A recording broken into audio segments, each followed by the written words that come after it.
This episode contains language that will be offensive to many listeners.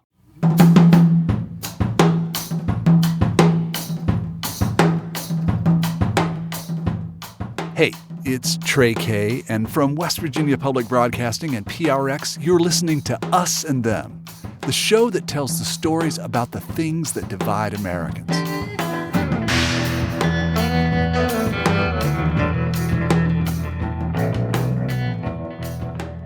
What drives the divisions between us? I think at the heart of our polarization is a lack of trust. Our perceptions about what we hear and see from our family and friends, our leaders, even our media sources, depend on what we can trust. Trust and distrust seem fundamental to being human. Distrust of government is always a factor. Polls show that trust during a particular presidential administration will change based on which political party is in power. Makes sense. But some say Donald Trump's presidency hit a nerve in the body politic. He tapped deeply into the distrust and polarization that divide us.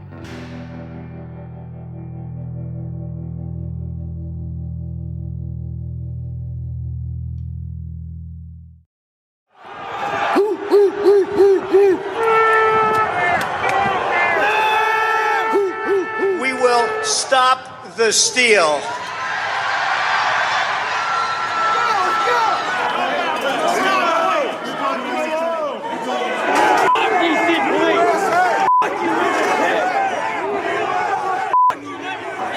For many, the attack on the United States Capitol on January 6th was a direct consequence of that distrust. We're emerging from a year of extraordinary political upheaval, and we're still experiencing intentional isolation because of the coronavirus pandemic. We've lost a lot. Through all this, I wonder about trust. Have we lost that too? Can we trust each other? Not just our neighbors, but the Americans who run our institutions that create the rules we're supposed to live by. Polling data show Americans' distrust of the federal government has been declining for decades. That distrust is higher than it's been in at least 60 years. Just before the 2020 election, the Pew Research Center found that just 20% of Americans trust the government to do the right thing always, or most of the time. It does seem as if the turmoil we've been through has unearthed a new flavor of partisanship. Experiences no longer bring us together. Instead, we practice a kind of tribalism that's so personal, it defines much of our life. Who we call friends, which family members we relate to, even how we cast our vote. This distrust prevents some people from believing historical facts. We no longer trust politicians or the media to tell us what's really going on. And the echo chambers of our information sources help us confirm what we already believe. Does this new tribalism prevent us from caring for each other? What do we risk if we're unwilling to trust our fellow Americans? Good morning, everybody. Oh, come on. Good morning, everybody. Good morning. Let's have some fun here. Why are we here? We're here to celebrate Jesus, aren't we? I brought my questions about trust to my friends Ann and Steve McGee. I will sing the praises of your name, O Most High. Steve plays guitar, and he and Ann sing in their church band. Yeah, we're not funky at all. No expectations there, okay? Okay, all right. Yeah, diminishing expectations. Okay. Sin and darkness, whose love is mighty, so much stronger. King of glory, the King of all kings. I've known Ann for decades. We were high school classmates back in Charleston, West Virginia. We're mostly Facebook friends now. Ann's a retired Army major. She and Steve got married 11 years ago when they were both living in Fort Worth, Texas. That's where Steve was an aircraft technician for the Air Force. They recently moved to Denver when Steve got a promotion. The relocation worked well for Ann's job, too. And when they got there, they found a church and joined the band. That you would bear my cross. I really believe that music is very important to God. As a matter of fact, two of the most prominent characters in the Bible were actually worship singers. One being Lucifer, who got kicked out of heaven, the other being David, a man after God's own heart. Steve and Ann share the same views on religion, politics, just about everything. Their trust in the U.S. government and American institutions has been on the decline for a long time. For me, hindsight is 2020, right? There are things that we have access to now, information through a lot of different media sources that are showing us that the government that we thought we knew, like going back to Reagan, both Bushes, all that is not the government that really was. And then, with Obama and all this other stuff, all the race baiting and everything like that, I mean, you could see that for what it was at the time because it was so in your face. But the other guys were very subtle. Ann and Steve call themselves independent thinkers. They are particular about their news consumption. What we don't listen to is any of the main network news. And yes, that will include Fox. Mm-hmm. Most of the news sources that we use are going to be your online news, primarily because they're not there to appease their bosses or whoever and I'm going to use the term, their puppet master happens to be. They're able to tell the news just like it is. Now, let me caveat that with, I don't take everything that I hear from what I consider trusted news as the gospel, okay? We have to use critical thinking when we listen to these things. And we have to be able to discern and sift through all of the crap to really come to the truth. How did you feel about what happened in Washington on January 6th of this year, 2021? I believe that there was a number of guilty parties. So I believe that what took place was based on mistrust. I believe that regardless of whatever your theory is of who broke in, who did what, whatever, it doesn't matter to me. The bottom line is there was pissed off people that were trying to make a point. It was horrible what happened. There's no doubt about it. But I believe it was politicized. It divided people as opposed to maybe bringing people together. This wasn't just a Trump thing. There were people that are part of this. And we'll have to wait. The jury's still out to see how many people. But there were people that were probably paid to goad people into coming in. Ann and Steve are really engaging. We talked over a distorted video chat link, so the audio is a little rough. They were tentative at first, but got more comfortable, like they were really enjoying themselves. During our chat, I could see they had some wine and were gesturing in big ways as they talked. There's plenty we could disagree on, but I enjoy their company. As we talk about trust in government, or the lack of it, Ann and Steve share their views about the terrorist attacks on September 11th. They have clear beliefs about what brought down the Twin Towers of the World Trade Center in New York City. It was tragic, but it was an inside job. Plain and simple. It was an inside job. Explain to me inside job. Our government did that. Our government brought down the World Trade Center? Yeah. If you look at how the buildings came down, they didn't fall over. They came down in a timed demolition. They imploded as opposed to exploded. Steve and Ann tell me a detailed story. It's a theory that has to do with the Rothschild family in Germany, a return to the gold standard, and a threat to American sovereignty.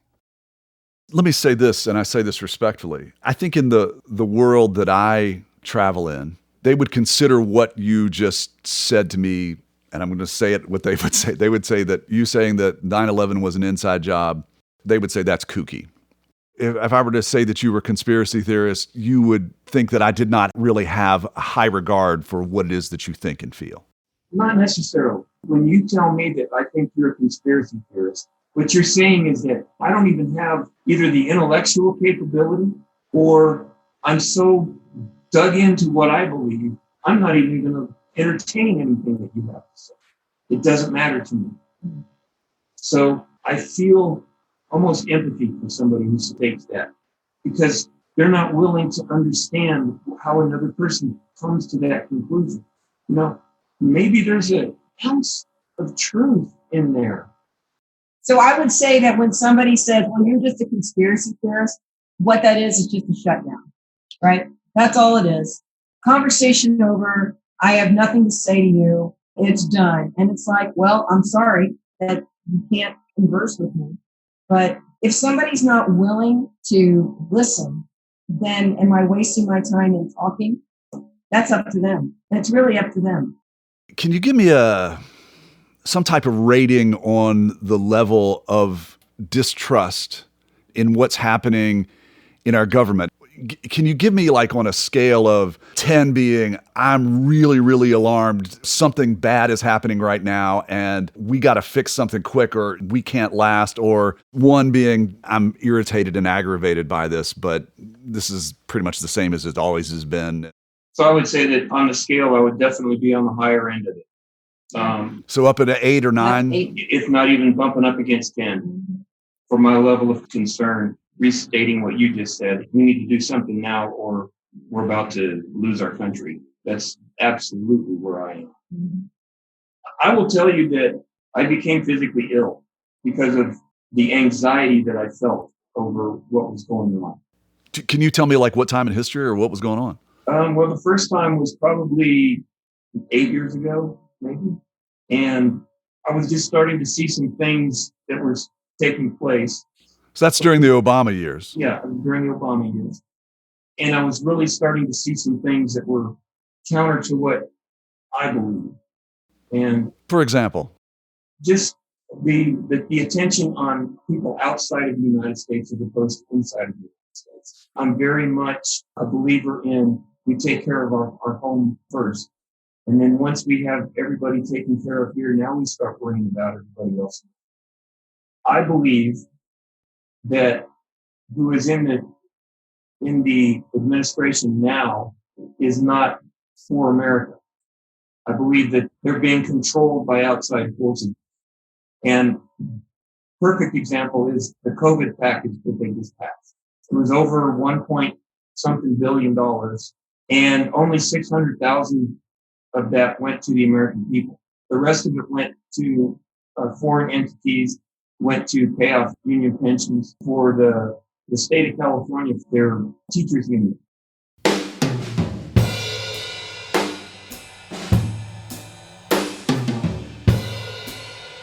Now, let me be clear here. I don't agree with much of what Ann and Steve believe. But our conversation was not about refuting theories or claims or to fact-check things. They get to choose what they believe, and so do I. So do we all. I wanted to hear what they believe, because it's at the core of their distrust of government. And their beliefs feed a sense of overwhelming powerlessness at times. Their distrust extends to skepticism about the COVID pandemic. Yeah, it's all about politics. It's all about money. So who stands to gain from all this? Pharmaceutical companies. Who's lobbying Washington? Pharmaceutical companies. Why did Trump jump in to get a vaccine done? Because he felt pressured to do it and brokered the deal, right? Now, I'm not getting a vaccine because I think it's all BS. Steve, are you going to get a COVID vaccine? No, I am not. I don't get flu shots. As a matter of fact, right now at 61 years old, I don't take medication, period. No.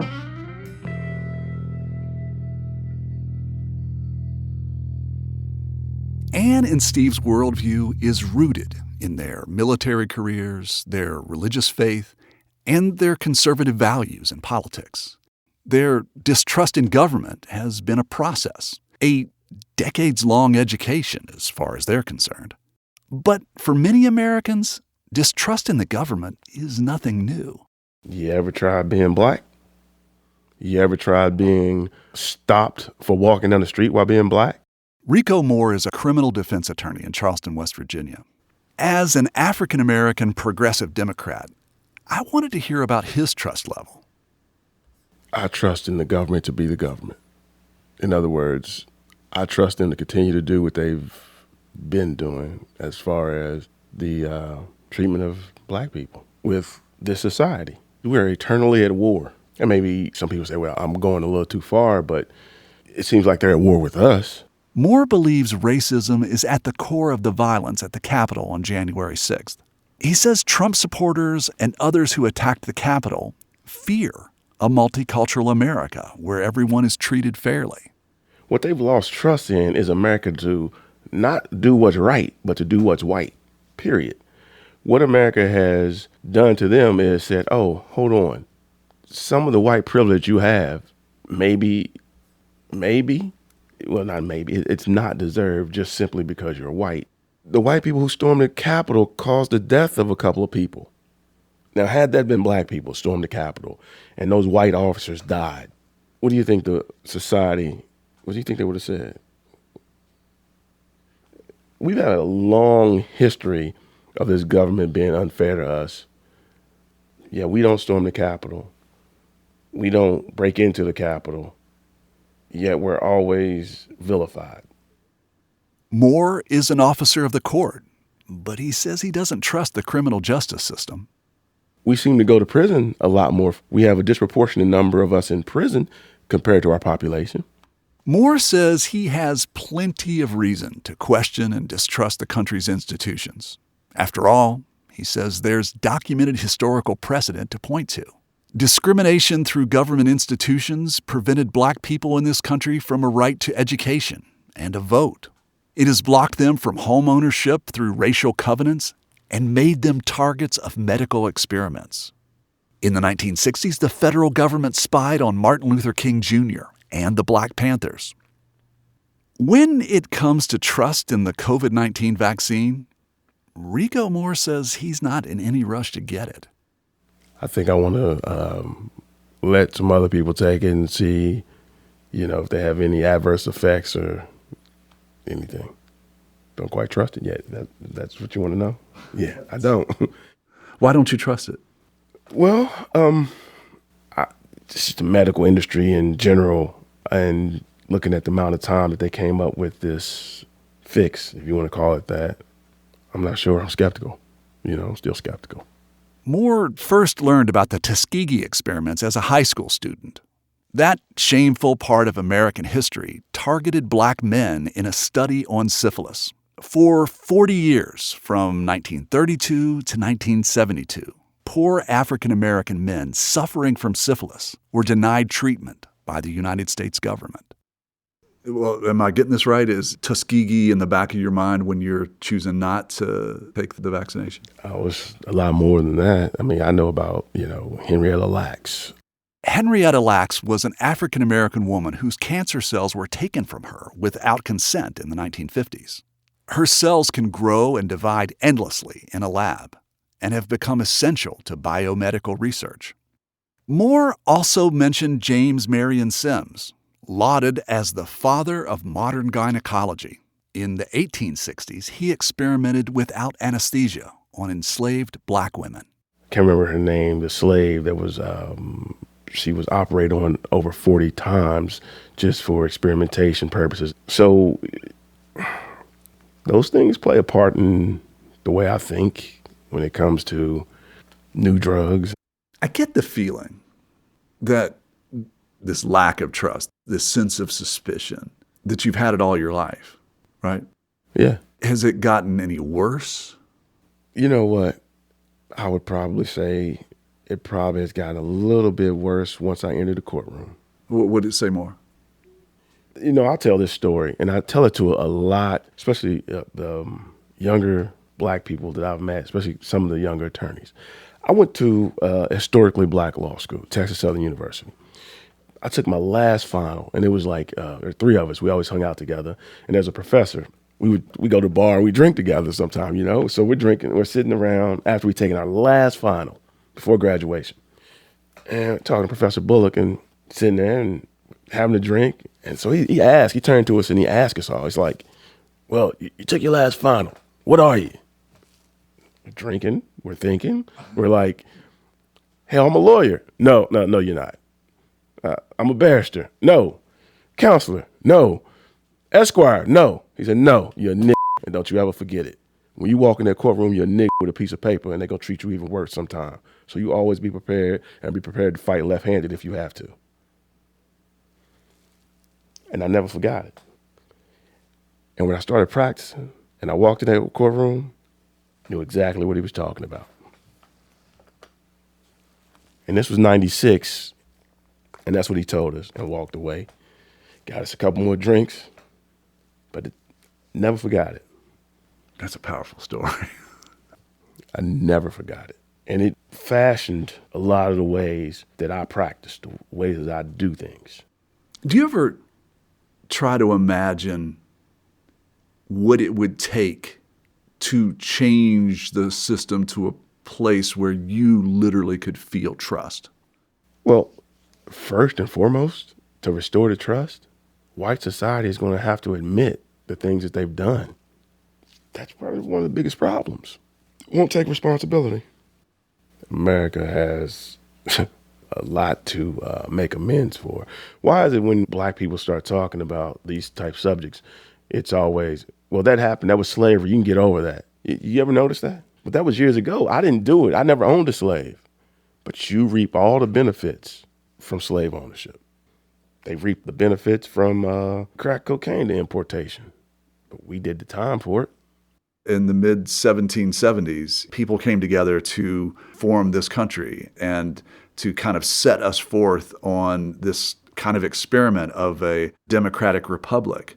And my question to you is, can we continue on in a nation if there is, as I believe, a heightened polarization and a really flagging sense of trust? Can this thing work without trust? I don't think it's going to continue to work as it has. It's going to evolve. It has to work, to continue on. In my opinion, and this is an opinion I've held for quite some time, the architects of the way that it's going to evolve, it's going to be women.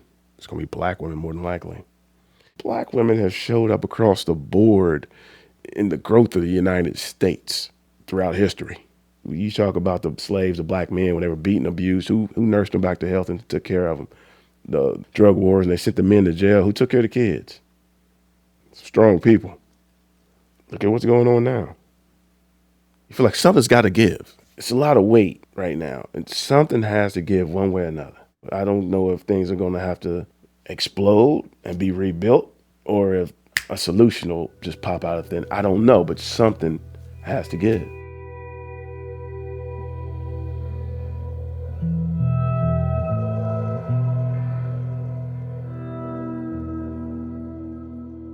After hearing from Rico Moore and Steve and Ann McGee, I thought about a study that came out in 2018 called America's Hidden Tribes.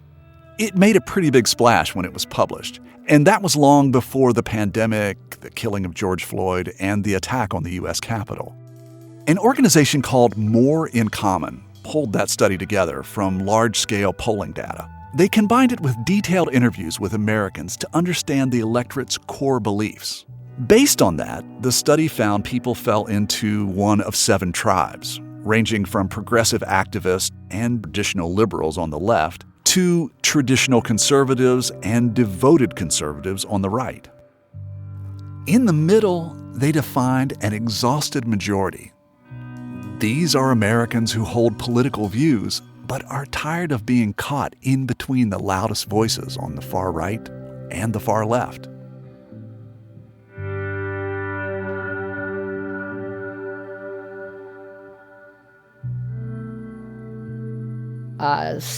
What do you want to know? I'm 61 years old. I grew up in Connecticut, was born in Greenwich Village, though, then returned to New York for college at age 17.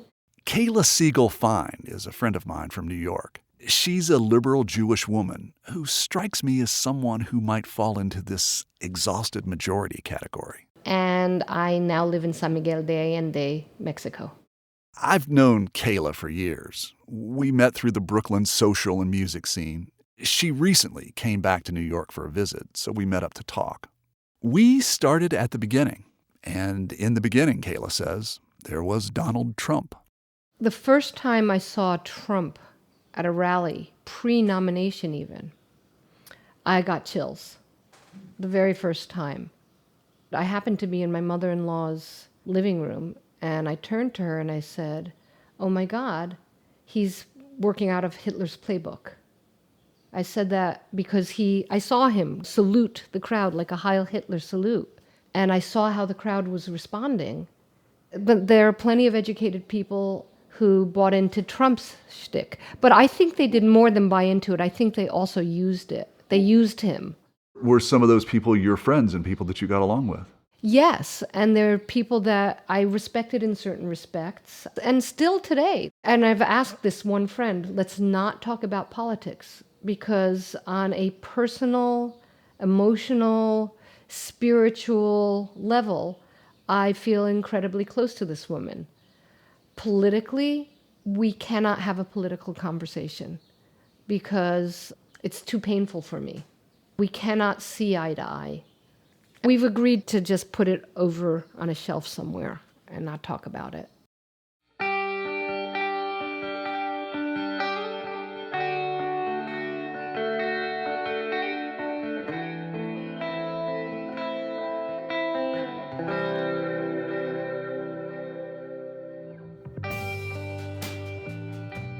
Let me try and explain this.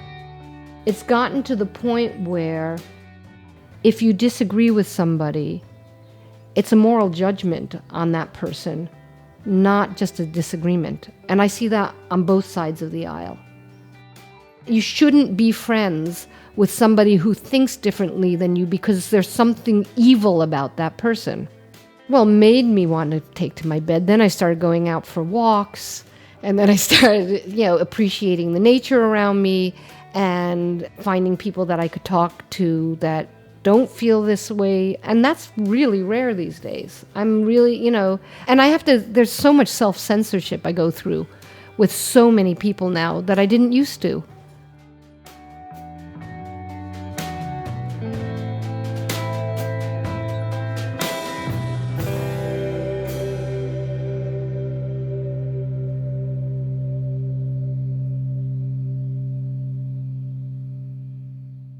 Kayla recently retired from a career in public education.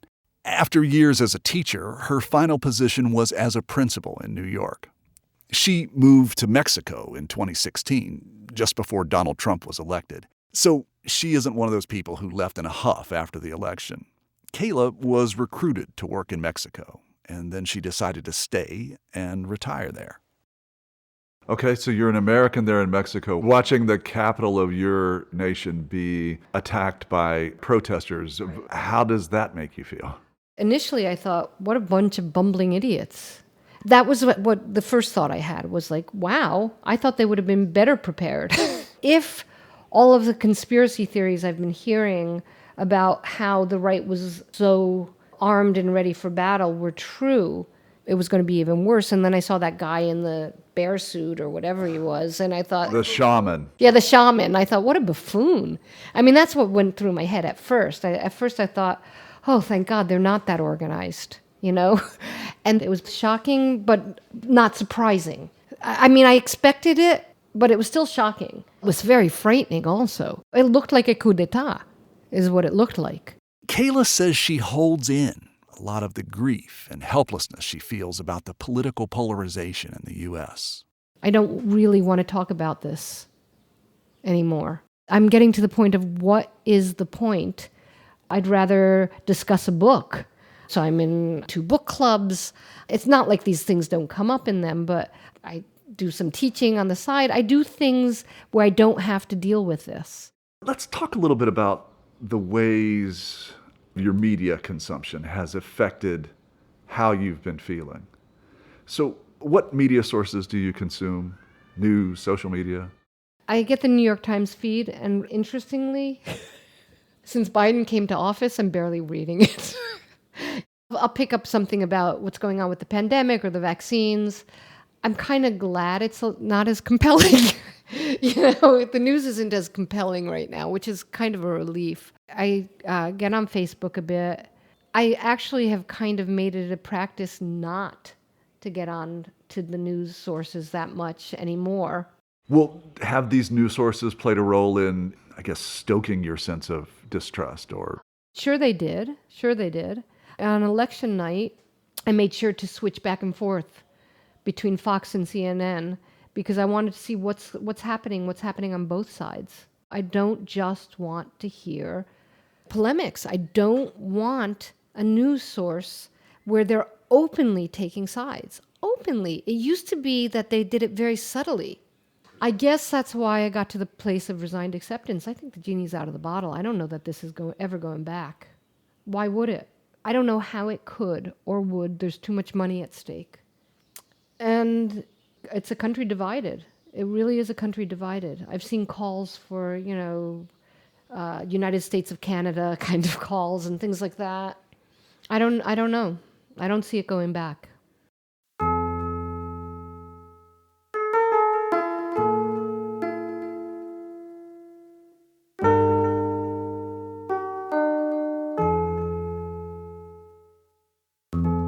Kayla, Rico, Ann, and Steve have come to their distrust for different reasons, but a few of their conclusions are surprisingly similar, like Steve, Ann, and Rico not lining up for the COVID vaccine. Coming up after a break, I get to the heart of what's ailing Americans with two social psychologists.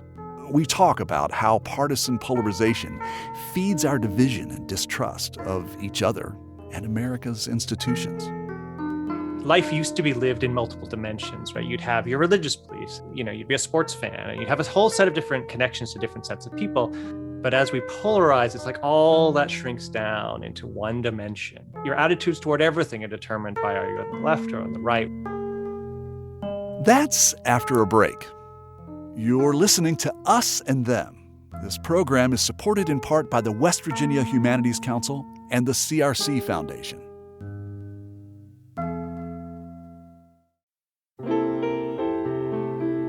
Music lifts us up and brings us together, even when we can't get together in person. Mountain Stage brings you live performances on the air, online, and in our podcast. They remind you how it feels to be in a live audience listening to live music. This is Larry Gross, host of Mountain Stage. Find a link to our stations and our podcast online at mountainstage.org.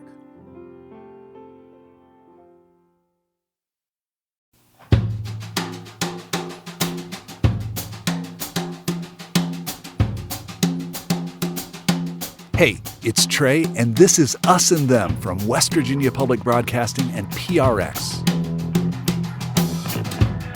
On January 6th, a group of angry Americans violently forced their way into the United States Capitol. Some say they were protesting election outcomes they did not trust. The political and legal fallout continues to unfold. Since then, I've been wondering about trust and the role it plays in our polarization. After talking with my friends in the first half of the show, it's clear we have trouble believing and trusting in so many things. We exclude people from our lives who don't agree with our views. We question news reports. And we don't trust our institutions, from elected officials to the criminal justice system to government agencies. Many of us don't trust people we once respected and loved because their beliefs changed, or their tolerance for our beliefs changed. How did we get here? What's the psychology behind all this distrust?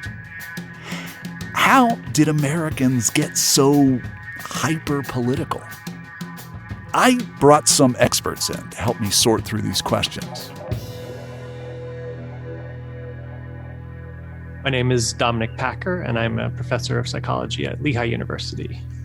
My name is Jay Van Bavel. I'm an associate professor of psychology and neuroscience at New York University. Packer and Van Bavel are longtime associates. The two social psychologists once shared an office, and together they've written a soon-to-be-published book called The Power of Us. In it, they explore how the groups we belong to shape our identity and reality. One of the things we talk a lot about in our book is that all reality is social reality.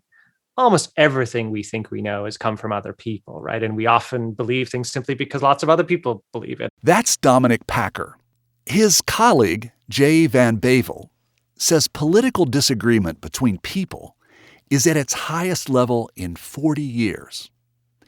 And when it comes to trust in government, Van Bavel says that measure is at the lowest level it's been in 60 years. And probably longer than that.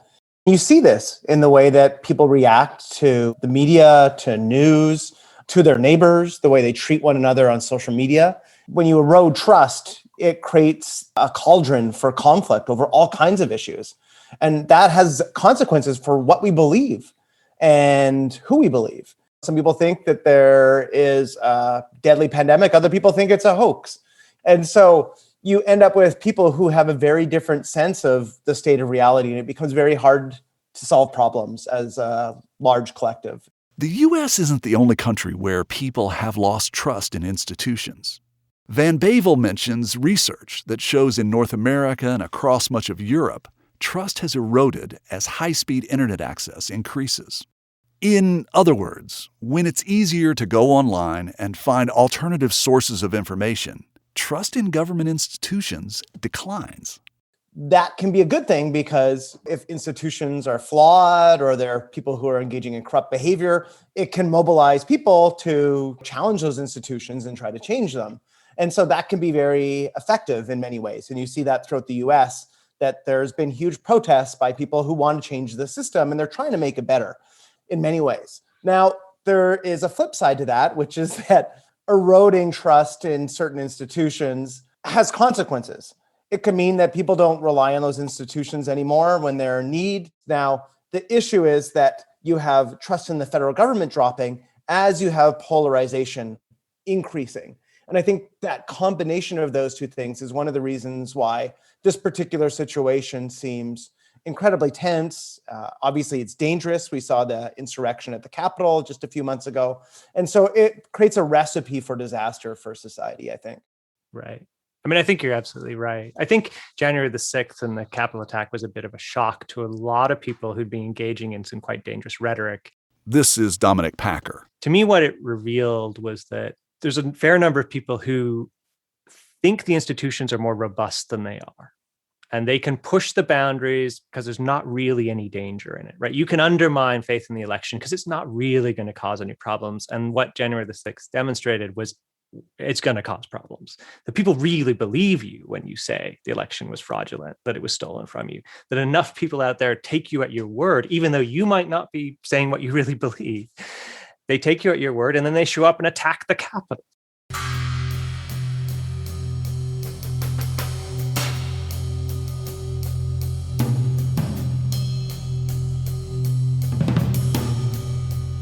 The institutions are only as strong as the humans that believe in them. And if you undermine that faith for long enough, they begin to decay. And I think we're seeing the consequences of that. For Packer, another clear consequence of our eroded faith in government is the response to the COVID pandemic. One of the reasons it's been so difficult in the United States to get a handle on it relative to some other nations is that distrust and that fracturing of trust, where you have one segment of the population absolutely believes what they hear from Dr. Fauci, and another segment of the population automatically distrusts and doesn't believe what Dr. Fauci has to say. Although, to be fair, trust in medical expertise in the CDC and Fauci have actually remained fairly high across the population, although there are still partisan differences. But we're facing a huge crisis. And I think we're seeing the consequences of not having a strong baseline of trust in institutions. I wanted to know how Americans got to this point, how we got so polarized in our thinking. I asked Van Bavel and Packer why Americans have such low confidence in government. First, Dominic Packer. I don't have a perfect answer to that, but I'll throw a paradox at you, which is that if you actually look at what institutions, at least in the United States, are the most trusted and the least trusted, intuitively you might think the trust is going to be where there's transparency, where the public knows the most about what's going on. It's actually the other way around. People know a lot about what's going on in Congress, in part because it's public, in part because they're all on Twitter all the time. People know very little about Supreme Court deliberations or the Fed or the CDC, until recently at least, especially these regulatory agencies or the FBI. Right? We don't really know what's going on inside those organizations, and yet public trust has actually tend to remain really high in those places and much lower where there's a lot greater transparency. In a way, it almost sounds undemocratic, but it speaks a little bit to the fact that in order to do good work in government, you have to compromise. And I think one of the major challenges we see in congressional politics is that because it's so public now, there's very little room for them to compromise. Yeah, I will say that there's structural factors that have created a failure of our government to resolve certain problems and increased distrust. Jay Van Bavel says when news stories are often framed through a political lens, that's how people start to see themselves. Normally, what would happen is people might open the news and read about their favorite sports team and think about themselves as a Yankees fan or a Red Sox fan. Or they might be thinking about themselves as an American because some exciting thing happened. You know, America landed on Mars, or the Olympics is coming up. And so you're excited about thinking about yourself that way. If we make politics kind of the front page story on the newspaper, on TV, if everything is nationalized politics, it's not even local politics. It's people don't vote in their mayoral election. They don't know what the politics of their dog catcher is, but they're constantly thinking about what's happening at the national level. So those types of political identities are getting activated in us and hammered home through us. And there was a really interesting study showing that over time, we're putting that identity more and more on our social media. So people's Twitter accounts now more and more say if they're a Democrat or Republican. That didn't used to be the case nearly as much. We've just made it part of people's everyday considerations at the top of their mind. That just kind of reinforces the sense that this is an important part of who I am, and it determines my friends and my job and so forth. I want to talk a little bit about the news media. Do you think that in some ways they actually deserve some of our scorn and our criticism? Yeah, I mean, so this is what we've had in the last 4 to 5 years is basically a stress test on a lot of institutions. Probably the biggest stress test was on the media. It's definitely the case that among the media themselves, there's been a lot of debate and soul searching about how to cover certain stories and what angles they might have been missing at certain times and perspectives, because the media is often run by, turns out, the national media, especially a pretty economically, racially, educationally homogenous group. And so there are good reasons to, I think, criticize it. I'm an institutionalist, so it means I think that all of these institutions deserve criticism, but with the goal of improving them and tweaking them and get better. The problem for me is that there are people who, when they criticize the institution, want to abandon it completely.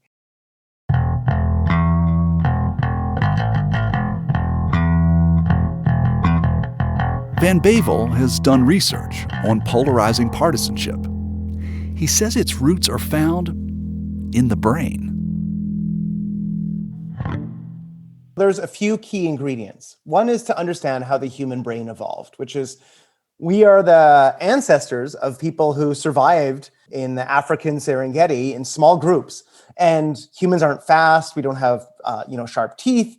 We can't fly. We're not poisonous. And so we got along by cooperating with one another and by fitting into our group. If we were kicked out of the group, we became pretty much immediate prey for whatever lion was lurking on the horizons. We have very groupish brains. And so we're looking to cooperate and coordinate with people who are part of our groups and to fit into those groups. Not a lot has happened in the last few hundred years. All these institutions have been built, but our brains are pretty much still the same that they were tens of thousands of years ago. We're looking for signals about who's with us or against us, and also what the norms are in our group. When you have signals coming in through people's eyes and ears all day long on social media and mainstream media that signal you can't trust these people, or they're out to get you, or they're doing bad things, that's triggering all these kind of primitive instincts we have. I'm wondering what role race and class divisions play in our lack of trust. I mean, I think it's absolutely a contributor. Here's Dominic Packer speaking first. Then you'll hear his colleague, Jay Van Bavel. One of the things that is associated with the rise of, for example, populist or authoritarian kind of leadership is a sense of distrust in the other, whether that be immigrants or whether it be members of different races. And every nation has its own unique context. So in European context, you often see as countries drift in a more authoritarian direction, which you see this sort of fostering of fear of immigrants and the outsiders and the Jews and the gypsies. I think in the American context, with the history of slavery, that also incorporates a strong black-white racial divide that's incredibly old in this country and remains very powerful. Political partisanship is heavily correlated with racial identity. So the Democratic Party is far more likely to be supported by racial minorities. Obviously, there are some groups that even pivoted slightly towards Trump in the last election. So it's not a uniform thing, but that is part of the current issue, is that also minority groups don't feel like they've had a fair share in the US for many years for many reasons. And there's still high levels of racial discrimination in parts of the country, and they want to challenge those institutions. So part of the left's distrust in institutions is due to things like lack of representation in pretty much every single powerful institution in the country. They're bringing those concerns, which have like this historical basis, which can be traced back to 1619 and the role of slavery in the country.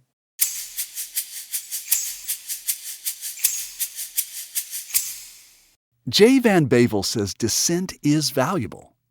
But when divides are so deep they foster outright hatred, things shut down. Democracy is designed so that we can disagree. And so you can disagree with me on a political position, and we can have a functional disagreement and maybe reach a compromise, maybe not.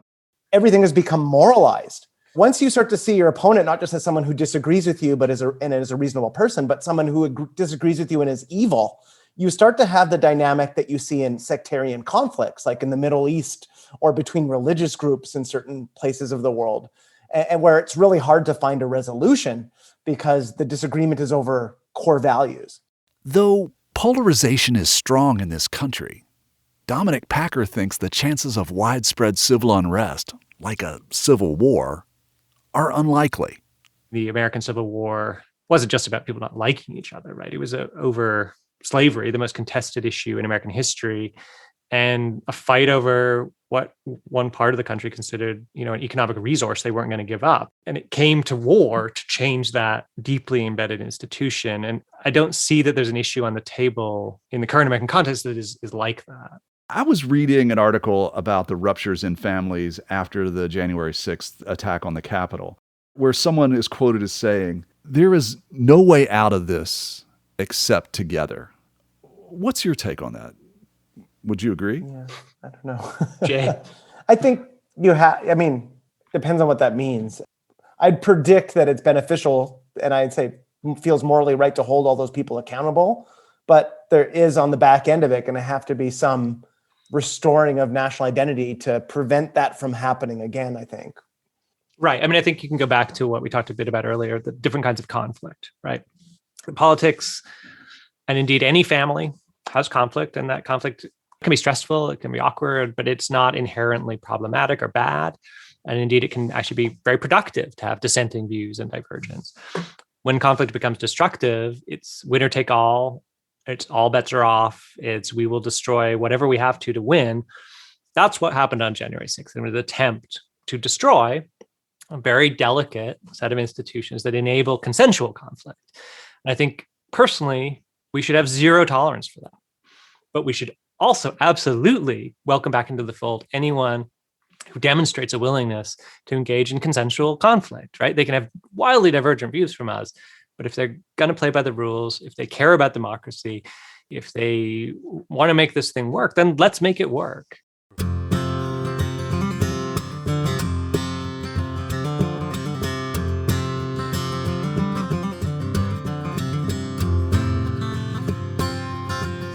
I learned from Jay Van Bavel and Dominic Packer that trust in government ebbs and flows. There are cycles, and right now we just happen to be in a particularly bad point in the cycle. Something Dominic Packer said really stuck with me. Previous crises like the Great Depression and the Second World War became collective rallying cries. even though they happened in very partisan eras. And as part of that collective rallying, trust began to recover. And it was probably a bit of a chicken and an egg thing. It's hard to rally if you don't trust each other, but if you start rallying, trust begins to build. Most of the time, I'm pretty much a glass half full, optimistic kind of guy. And despite all of the political acrimony and dipping levels of public trust, I do see some of those rallying signs that Dominic Packer speaks about. More people are getting vaccinated, even as COVID case rates climb. Federal relief dollars continue to help millions of households pay their bills, and many companies pay their workers.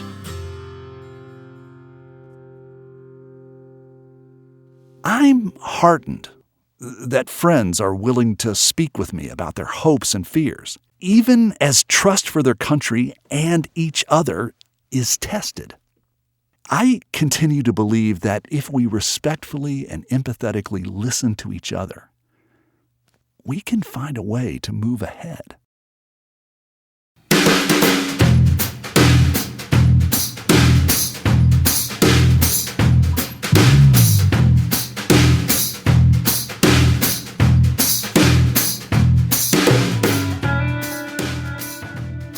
You've been listening to Us and Them. Our team for this episode is me, Trey Kay, Marisa Helms, and Kate Smith. Michael Lipton and Tristram Lozow wrote and performed the Us and Them show music. Mark Lerner designed our logo. Lelena Price provides us with images for the web. The marvelous people at PRX and West Virginia Public Broadcasting make Us and Them possible. So do grants from the Corporation for Public Broadcasting, the West Virginia Humanities Council, and the CRC Foundation. Us and Them was originally developed with assistance from the Mentorship Program at AIR, the Association of Independents in Radio. Hey, we trust that you will be back with us next time on Us and Them.